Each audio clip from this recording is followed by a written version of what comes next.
Magandang hapon. Sa News 5 Alerts, muling namataan ang mga barko ng China nang magsagawa ng maritime patrol ang Pilipinas sa Bajo de Masinloc o Panatag Shoal.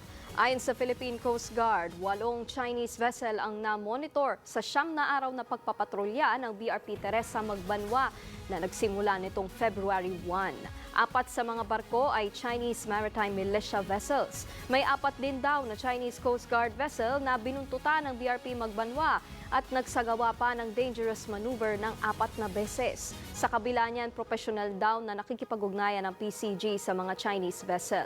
Sa huli, matagumpay na naipamahagi ang mga ayuda sa 100 Pilipinong mangingisda, lulan ng 14 na bangka sa Bajo de Masinloc.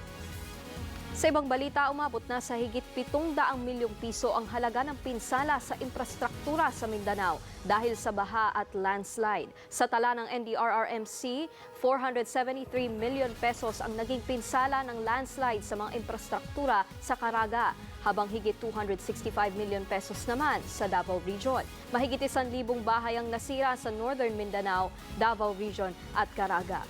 Higit 100 kalsada at tulay ang hindi na madaanan.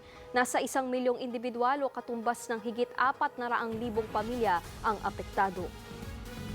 Para sa iba pang mga balita, pumunta lang sa news5.com.ph, pati na rin sa News5 Facebook, YouTube, TikTok at X social media pages. Ako po si Nikki De Guzman. Narito naman ang mga balita sa Frontline Weekend mamaya.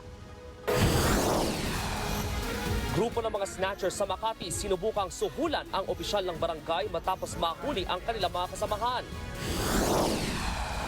Ilang araw bago ang Valentine's Day, silipin ang mga patok na pasyalan.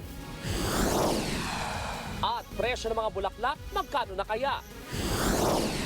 Yan at iba pang mga balita at impormasyong hatid ng inyong kasangga sa Pagbabalita. Frontline Pilipinas, Weekend, mamayang 5:30 ng hapon.